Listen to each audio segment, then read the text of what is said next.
கட்சியெல்லாம் இருக்குன்றீங்களா? ஏங்க இருக்குமா? எனக்கு என்னமோ சந்தேகம் தான். இது என்னமோ தெரியல.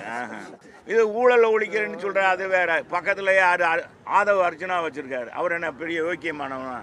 சும்மா சொல்கிறது அந்த பில்டப்பு தான். இப்போ கதாநாயகனாக இருந்தவருக்கு பில்டப் தானே கொடுப்பாங்க. ஒரே நேரத்தில் 100 பேர் அடிக்கிறாரோ அப்பா. ஏய் எப்போ யாராச்சும் அடிக்க முடியுமா? டுப்புன்னு சொல்கிறாரு. அது தண்ணியை போட்டு அப்படி அடிக்கிறாரு. தண்ணியை போட்டுலாம் இப்படி அடிக்கிறவர் 41 செத்த வேற. அங்கே பண்ணை வீட்டுக்கு கூப்பிட்டு அவங்களுக்கு ஆறுதல் சொல்கிறாராம். என்னங்கடா உங்கள் கான்செப்ட், என்ன அரசியல் இது, என்னப்பா பொது வாழ்க்கைய அரசியல் இருக்குன்னு போயிடணும் போல இருக்கு. இவங்க செய்கிறது இவங்க அந்த அழிச்ச ஆட்டம் இருக்குது பார்த்தீங்களா? அந்த அழிச்ச ஆட்டம் ரொம்ப மோசங்க. அந்த கட்சி ஆரம்பிச்சிருக்காங்க. நான் பல முறை சொல்லியிருக்கேன். இன்னொரு கவுன்சிலர் கூட ஆகலை, ஒரு 2 எம்எல்ஏ கூட இல்லை. எத்தனை பேர் மாவட்ட செயலாளர்னு யாருக்கும் தெரியாது, அவருக்குமே தெரியாது.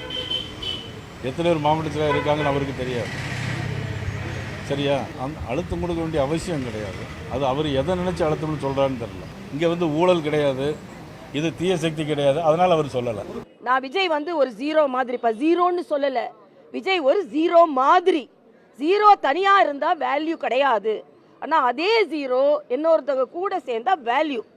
ஆக இன்னைக்கு வெற்றி பெற வேண்டும் என்றால் தேசிய ஜனநாயக கூட்டணிக்கு தான் மக்கள் ஆதரவு தருவார்கள். அவர் கட்சி ஆட்சிக்கு கொண்டு வரணும் ஆசைப்பட்டு அதை செய்ய சொல்லுங்க. தேவையில்லாமல் எங்கள்கிட்ட வருஷம் சொல்கிறீங்க. அப்புறம் நாங்களாம் வெகுட்டு இருந்தோம்னா தப்பாக போயிடும்.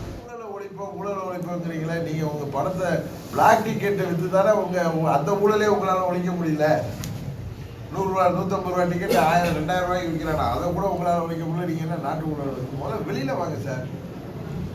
வீட்டுக்குள்ளார உட்காந்துட்டு ஊழலை ஒழிப்போம்,